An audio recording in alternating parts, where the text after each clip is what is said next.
I, a 29-year-old male, and Erica, a 27-year-old female, had been in a relationship for 2 years and got engaged 4 months ago. After our engagement, Erica moved into my house, and we split the expenses in a way that I covered the mortgage while she took care of utilities, groceries, and household items. We planned to add her to the house's ownership after our marriage to ensure she had equity in it. Erica's best friend, Leah, who is also 27, has been her friend since high school. I haven't particularly liked Leah, but I've always been polite because I know she'll be a part of our lives. However, my issue with Leah is that she often acts like my home is hers. For instance, she frequently brings her rather troublesome boyfriend over. Additionally, she tends to speak to me disrespectfully in my own house, as if she and Erica co-own it. One day, I discovered that some of my tools were missing from my garage, and upon checking my security camera, I found that Leah and her boyfriend had taken them when they were with Erica. When I asked Erica about it, she claimed they were just borrowing the tools and would return them. It took multiple reminders to finally get them back weeks later. I also have a valuable wine and liquor collection. One Friday evening when I was working late, I heard clinking bottles, and I found Leah behind my bar. She claimed Erica said it was okay to borrow a bottle for her party and that she'd pay for it. I told her it was not okay and asked her to leave. When I discussed this with Erica, she couldn't recall authorizing Leah to take a bottle. At this point, I expressed my discomfort with Leah being in my house. Erica understood, but she didn't take my concerns seriously. The last straw was when I couldn't find my golf clubs, which are a significant investment for me. I reviewed the security camera footage and discovered that Leah had used my garage code to take them. I lost my temper, called Erica, and insisted she get my clubs back immediately. Erica explained that Leah had asked for the garage code to retrieve some clothes from her closet, and Leah had taken my clubs along with her things. Leah claimed her boyfriend needed them for work. I eventually got my clubs back after almost 4 days, and they were dirty. I sat Erica down and told her that if I ever saw Leah in my house again, I'd call the police without discussion. Erica got upset, stating that Leah was her best friend, and it wasn't fair to ban her from our home. I pointed out that this was a recurring issue, and since Erica's possessions weren't affected, she didn't seem to care. I suggested Erica could visit Leah at her apartment, but she said she couldn't because Leah didn't like her apartment, and her boyfriend was always there, making Erica uncomfortable. Now I'm receiving the silent treatment and being called unreasonable, but I don't believe I'm in the wrong. Before diving into the update, I want to express gratitude for the insightful comments received earlier. Many of you advised against putting my fiancé on the deed to my home and even questioned the viability of our marriage.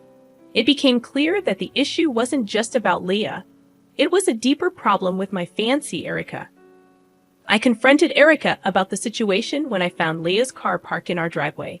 I insisted that Leah leave, and despite her protests, I made it clear that I would involve the police if necessary. Erica, in her attempt to defend Leah, couldn't sway my decision. I sat her down and showed her this post. After reading through the comments for 20 minutes, Erica's response indicated she didn't grasp the gravity of our situation. That was my breaking point. I asked Erica to hold out her hand, removed the engagement ring, and ended our relationship. She pleaded, apologizing and promising to sever ties with Leah, but I couldn't ignore the fundamental lack of trust I felt toward her. Erica retreated to our room while I began packing her belongings in the kitchen. I reached out to her parents, informing them of the situation. To my surprise, they shared that Leah had long been banned from their home since high school due to similar issues. They expressed their anger and disappointment and agreed to come this weekend to collect Erica and her belongings. The weight lifted off my shoulders is immense, and I can't help but feel a sense of relief and resolution. Realizing the depth of my situation became possible because of this post. I sincerely thank each and every one of you. With newfound freedom, I'm eager to indulge in my hobbies, like playing golf with my reclaimed clubs. The prospect of embracing single life is both exciting and liberating. Your support has meant the world to me, and I can't express my gratitude enough. As for my next story, I'm seeking your perspective on a situation with my girlfriend.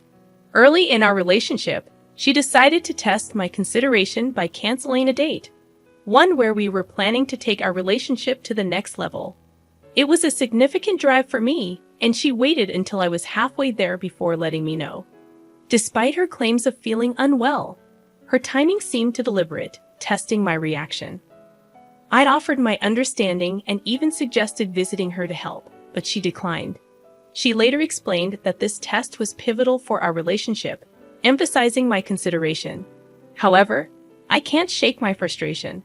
I feel she lacked consideration for my time and effort, seemingly inconveniencing me intentionally. When I confronted her about this, she half-heartedly apologized, downplayed the situation, and dismissed my feelings. We ended up arguing, leaving me feeling like an insensitive jerk for getting upset over what seems like a small issue. The fact that she lacks remorse and even makes me feel guilty for being rightfully upset is troubling. It feels like a manipulative and gaslighting tactic, raising several red flags about her behavior. Your insights are invaluable, and I'm struggling to navigate this situation. I've come to realize that you're absolutely right. I seem to be dating another version of my ex. It's disheartening when the person who should be administering the relationship test fails so miserably at it themselves. What's even worse is their inability to consider the possibility that the other person might be dissatisfied with their behavior. She should have kept her little test to herself. Your conduct on that day was appropriate and considerate. Kudos to you for handling it well. Now, moving forward, you might find yourself questioning every situation, wondering if it's a test.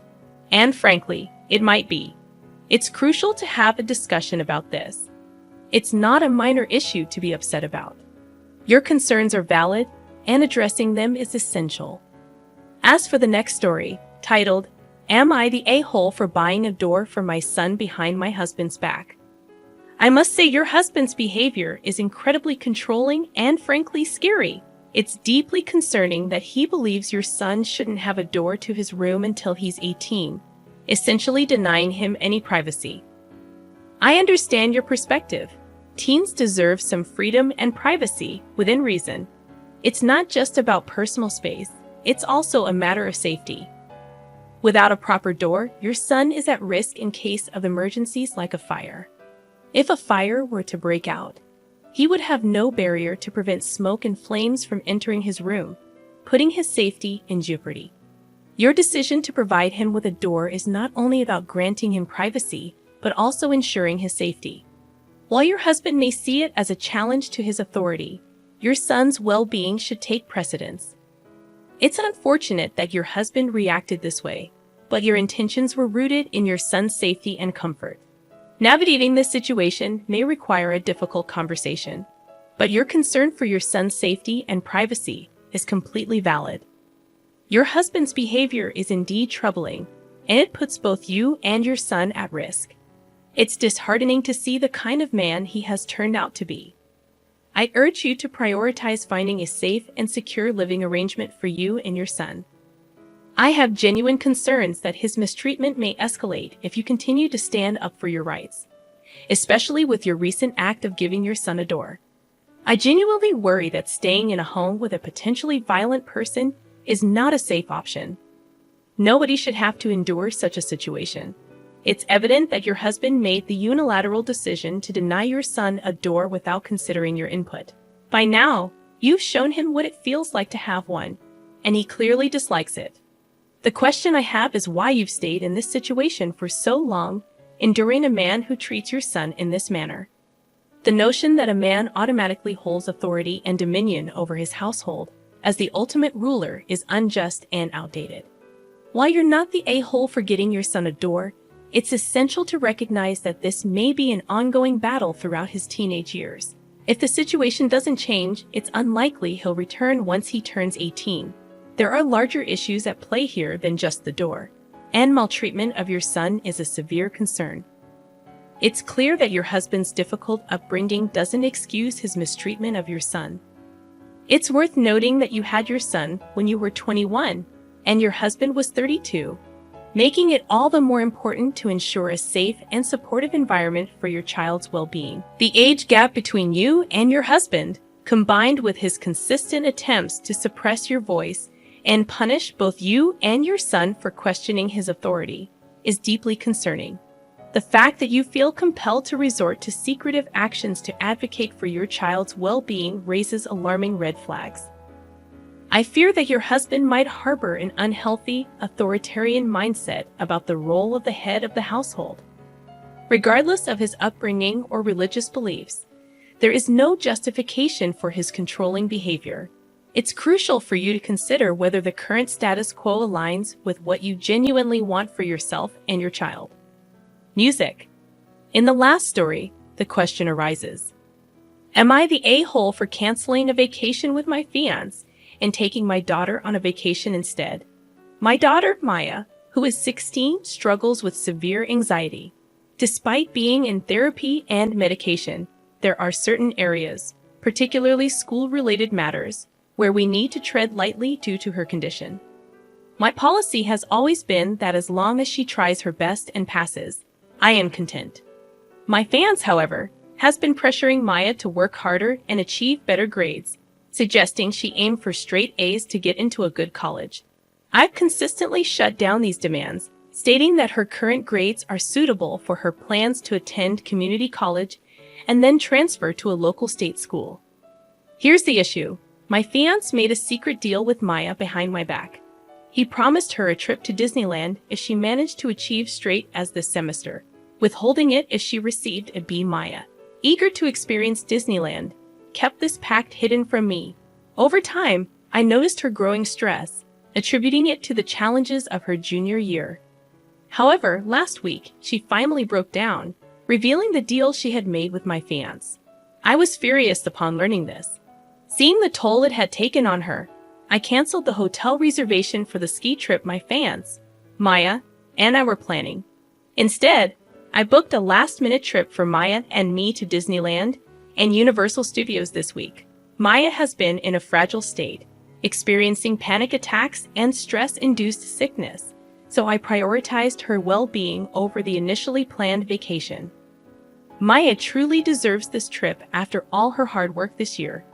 However, my fiancé is expecting me to cover half of the cancellation fees and activities that can be refunded. We got into a heated argument, and we're currently not speaking. Deep down, I know this relationship is over, but I wanted to confirm if I was in the wrong here. I understand what he might have intended to do, but this was clearly not the way. He undid all the progress Maya achieved through therapy and ended up hurting her more than helping her. Besides, what does he expect her to do if she gets into a good school? Stress her even more with a demanding university environment? It's all messed up. I appreciate your support for my decision to stand up for my daughter.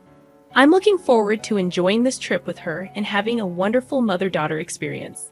Regarding her education, I agree that starting at a community college for 2 years is a smart and more supportive approach, especially considering her struggles with anxiety, which she is still working to control. Your point about my fiancé manipulating my daughter and convincing her to keep secrets from me is alarming.